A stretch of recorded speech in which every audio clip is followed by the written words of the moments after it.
मेरे महबूब करीम महबूब पाक अलैहिस्सलाम किन बातों में जलाल फरमाते, उम्मतियों से नाराज हो जाते।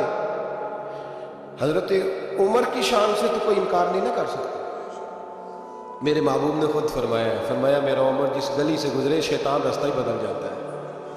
और नबी पाक अलैहिस्सलाम की एक हदीस यूं भी है, फरमाया जब तक उमर दुनिया में रहेगा जहन्नम को ताला लगा रहेगा। ये लोगों को गुनाह ही नहीं करने देगा तो लोग दोज़ख में जाएंगे कैसे? ये ताला लगा देगा दोज़ख को। इतना अजीम शख्स जनाब उमर कहते हैं मुझसे भी हुजूर एक दिन नाराज हो गए। गजब से उनके खुदा बचाए, गजब से उनके खुदा बचाए, जलाल बारी इताब में मुझसे भी नाराज हो गए और गिरा जो निगाह से उनकी वो संभल नहीं सकता। हजरत उमर फरमाते कई महीनों हुजूर के उन जुमलों की उस नाराजगी की टीसें मेरे सीने में उठती रहीं। और आज भी जब ख्याल आता है तो मैं अल्लाह की बारगाह में सजदे में गिर जाता हूँ कि अल्लाह वो मेरी बड़ी ख़ता थी। सुनो, हज़रत उमर फ़ारूक रज़ी अल्लाह ताला अन्हु से लोगों ने कहा उमर हुआ क्या? तो फरमाने लगे मुझे पता चला कि तौरात, इंजील और ज़बूर भी अल्लाह की किताबें हैं। तो मैं कहीं से तौरात उठा लाया और मस्जिद नबवी में मैंने बैठ के पढ़नी शुरू कर दी। फरमाने लगे मदीने के महबूब तशरीफ़ लाए। हुजूर ने मेरी तरफ देखा और हुजूर तौरात को भांप गए, देख गए कि तौरात है। नबी पाक ने फरमाया क्या पढ़ रहे हो? अर्ज़ की हुजूर तौरात पढ़ रहा हूं। तो फरमाते हजरत उमर ये लफ्ज मेरे मुंह से निकले तो मैंने हुजूर के चेहरे का रंग बदलते देखा। बस गजब से उनके खुदा बचा, मैंने रंग बदलते देखा, चेहरा अनवर पे जलाल देखा। और हुजूर ने फरमाया उमर जो दीन मैंने तुम्हें दिया है वो मुकम्मल नहीं, जो पैगाम मैंने तुम तक पहुंचाया है वो कामिल नहीं, जो शरीयत मैं लेके आया वो अकमल ने एक दर पढ़िए, एक नु मनिए, एक दई हो के मरिए। फरमाया वो मुकम्मल और कामिल नहीं, कामिल नहीं। तो कहते यार रसूलल्लाह क्या हुआ? फरमाया तू तो रात पढ़ता है। और फिर हुजूर ने अगले लफ्ज अदा फरमाए, फरमाया कसम मुझे अल्लाह की इज्जत की अगर आज मूसा हयात ज़ाहिरी में होते, सैयदना मूसा अलैहिस्सलाम अगर आज हयात ज़ाहिरी में होते तो फरमाया वो मेरा कलमा पढ़ के मेरी शरीयत की पैरवी करते। तुम तो रात पढ़ रहे हो, तुम लोगों के पीछे जा रहे हो। फरमाया मैं अपनी मोहब्बत के मामले में किसी की शराकत पसंद है। आप लफ्जों पे गौर करें ना, जब मिशकात में हुजूर आए हैं तो एक सहाबी कह रहे थे हजरत मूसा कलीमुल्लाह है, दूसरे कह रहे थे जनाब ईसा रूहुल्लाह है, तीसरे कह रहे थे इब्राहिम खलीलुल्लाह है। हुजूर ने क्या फरमाया जरा अंदाज देखिए ना, एक में मनिए, एक दर पढ़िए तो एक दही हो के मरिए। मोहब्बत में शराकत दारी काबिल कबूल है, ये कैसे हो सकता है? मेरे सामने को किसी और का नाम ले जाए, ये मुमकिन है?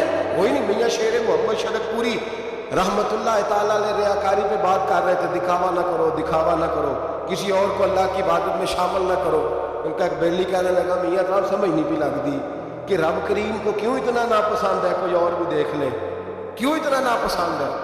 तो बंदा सादा था, उसको कुरान मजीद की आयात की और अहादीस के दलाइल की समझ नहीं आ रही थी, ज्यादा ही कमजोर था, ज्यादा ही सादा था, देहाती था। तो मियाँ साहब कहने लगे और नहीं अल्लाह की इबादत में किसी और, कहने लगा बड़ा हौसला होता है बंदों का, बंदे दो तीन लोगों को बर्दाश्त, अल्लाह क्यों? रियाकारी क्या मतलब? तो मियाँ साहब ने उसको समझाने के लिए मिसाल दी, समझाने के लिए बिला मिसालों बिला तशबीह, सिर्फ समझाने के लिए। मियाँ साहब फरमाने लगे आज घर जाना और अपनी बीवी से कहना तेरे सामने किसी गैर का नाम ले।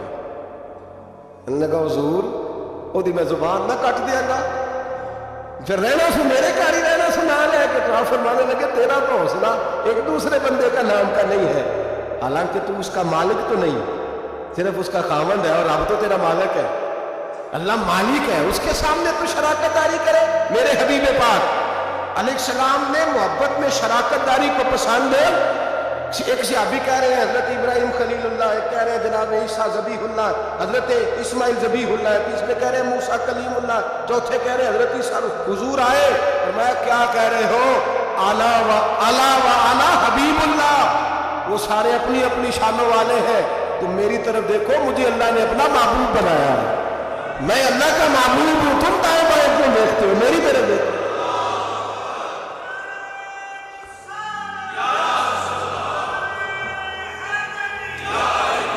हजरत सैयदना उमर फारूक को नबी पाक अलैहिस्सलाम ने कहा उमर अगर हजरत मूसा हयात ज़ाहिरी में होते तो मेरा कलमा पढ़ते। तुम दाएं बाएं देख रहे हो, कोई बचा नहीं होगा सियासतदान जिसने क्रिसमस का केक ना काटा हो। کوئی بچا نہیں ہوگا. کسی نے کوئی ہولی میں جا رہا ہے, کوئی دیوالی میں جا رہا ہے, کوئی ادھر بھاگ رہا ہے, کوئی ادھر بھاگ رہا ہے. اب اور بھی کچھ لوگ جدید ہو گئے. عرب کی زمین پہ مندر بنانے کی اجازت مل گئی ہے جی, سیانے ہو گئے. میرے رسول کریم سید عالم صلی اللہ علیہ وسلم نے فرمایا منسوخ ہو گئے دین. اب قیامت تک سکہ چلے گا تو محمد عربی کا چلے گا. اب قیامت تک ڈنکا لگے گا تو یا رسول اللہ کے نعرے کا ڈنکا بجے گا. اب کسی اور کی بات چل سکتی؟ اگر دنیا میں اب عبادت ہوگی تو مسجد میں ہوگی. هو الذی ارسل رسولہ بالہدی ودین الحق لیظہرہ علی الدین کلہ. اب میرا دین غالب ہوگا, یہ تمام دینوں پر چھا کر کے وقت گزارے گا. مسلمان تھوڑے تھوڑے سیاسی مفاد کے لیے, چھوٹے چھوٹے سیاسی, اعلیٰ حضرت فاضل بریلوی فرماتے ہیں جو کفار و مشرکین کے اجتماعات میں جا کے بیٹھے گا, صبح قیامت اللہ کی بارگاہ سے سزا دی جائے گی. اور ترمذی شریف میں حدیث ہے, میرے نبی پاک سید عالم علیہ السلام نے فرمایا کچھ لوگ مسلمانوں کے گھر رہیں گے, مسلمانوں کے گھر پلیں گے, مسلمانوں کے گھر مریں گے, مسلمان جنازے پڑھیں گے, دفن کریں گے, کفن دیے جائیں گے, ان کے لیے بعد میں اجتماعات بھی منعقد ہوں گے, ان کے نام پر لوگ دعائیں بھی کریں گے, جانے کیا کچھ ہوگا, بعد میں ان کی برسیاں بھی منائی جائیں گی, سیمینار بھی ہوں گے. لیکن جب قیامت کے دن کھڑے کیے جائیں گے تو عیسائیوں اور یہودیوں کے ساتھ کھڑے کیے جائیں گے, عیسائیوں اور یہودیوں کے ساتھ کھڑے کیے جائیں گے. یا رسول اللہ صلی اللہ علیہ وسلم اس کی وجہ, تو حضور نے فرمایا رہتے مسلمانوں کے گھر میں تھے پر ان کے دل عیسائیوں کے ساتھ دھڑکتے تھے, انہیں ان کی تہذیب پسند تھی, یہ ان کے طور طریقے کو اپناتے تھے. من تشبہ قوم فہو منہم, اور جو کسی قوم سے مشابہت اختیار کرتا ہے وہ انہی میں سے ہوا کرتا ہے. میرے بھائی اپنی مٹی پہ چلنے کا سلیقہ سیکھو, کسی کے سنگ مرمر پہ چلو گے تو پھسل جاؤ گے. میرے رسول کریم علیہ السلام نے کسی غیر کا نام اپنے نام کے ساتھ پسند, کسی اور نبی کی توہین کو کفر قرار دیا. سب نبی کو شان میرے رسول نے عطا فرمائی. کسی پیغمبر کے بارے میں کوئی بات کرتا تو حضور کہتے نہیں وہ اللہ کے رسول ہے, خبردار اجازت نہیں. لیکن اپنی امت کو اجازت نہیں دی کہ تو کسی اور کی تہذیب پہ چل, تو کسی اور کے طریقے کو اپنا. آج ہم یہ سمجھنے سے قاصر ہیں کہ لوگ کیوں اس طرح کرتے ہیں, اپنی تہذیب اپنے طور طریقے. 14 اگست کو بڑا مشہور کالم نویس ہمارے ملک کا, اس کو بڑے لوگ پڑھتے اور سنتے ہیں, اس نے کہا قوموں کا مذہب نہیں ہوتا, ملکوں کا مذہب نہیں ہوتا, مذہب تو انسانوں کا ہوتا ہے. ہر مذہب کے آدمی کو کھل کے چھٹی ہے, وہ جو مرضی بولے جو مرضی کہے. تو میں نے کہا عجیب نادان ہو, اگر قوموں کا مذہب نہ ہوتا تو پھر تم نے اس کا نام اسلامی جمہوریہ پاکستان کیوں رکھا تھا؟ تو اسلامی جمہوریہ پاکستان ہے تو اس کا کوئی مذہب تھا تو ساتھ لفظ اسلام آیا نا. میرے نبی پاک علیہ السلام نے ملک کا مذہب رکھا تو فرمایا کہ یہ حدود حرم ہے, اس کے اندر کافر یہودی عیسائی سکھ کو داخلے کی اجازت ہے. نبی پاک سے زیادہ غیروں کا خیال رکھنے والا کون تھا؟ لیکن حضور علیہ السلام نے ان کی تہذیب کو, ان کے تمدن کو, ان کے طریقوں کو, ان کے طرز حیات کو مسلمانوں کا اپنانا پسند نہیں فرمایا. نبی پاک علیہ السلام جلال فرماتے تھے, حضور ناراض ہوتے تھے اگر کوئی شخص. اب آخری حدیث سن لیں اور بات ختم کرنے کی طرف آؤں. میرے نبی پاک علیہ السلام نے نا, ایک صحابی نے ایک بل تھی چیونٹیوں کی, اس کو آگ لگا دی تو حضور نے فرمایا آگ کا عذاب سوائے اللہ کے کوئی دوسرا نہیں دے سکتا. شریعت اسلامیہ کے اندر ایسی سزائیں نہیں ہیں, اگر ہیں بھی تو اس میں بھی ائمہ کا اختلاف ہے. ایسی سزائیں نہیں ہیں جن میں کسی کو جلایا جائے کسی کو. باقی سزائیں تو ہیں. نبی پاک علیہ السلام نے فرمایا جلانے کی سزا صرف اللہ دے گا, صرف اللہ. حضور اس سے منع فرماتے تھے. جاگ رہے ہیں آپ لوگ؟ توجہ ہے میری بات پر؟ لیکن نبی پاک کی ناراضگی دیکھیں, حضور کا جلال دیکھیں, غضب سے ان کے خدا بچائے. حضور کا جلال دیکھیں. میرے کریم رسول نے فرمایا میرا دل کرتا ہے میں عشاء کی نماز پڑھنے مسجد میں آؤں اور کسی کو حکم دوں کہ وہ جماعت کرائے.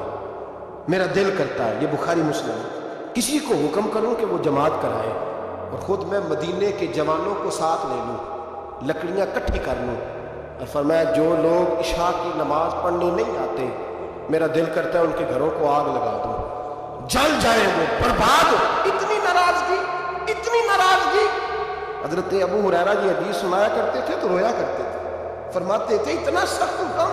حضور نے فرمایا میرا دل چاہتا ہے میں جلا دوں وہ گھر, تباہ ہو جائے, جل جائے وہ لوگ,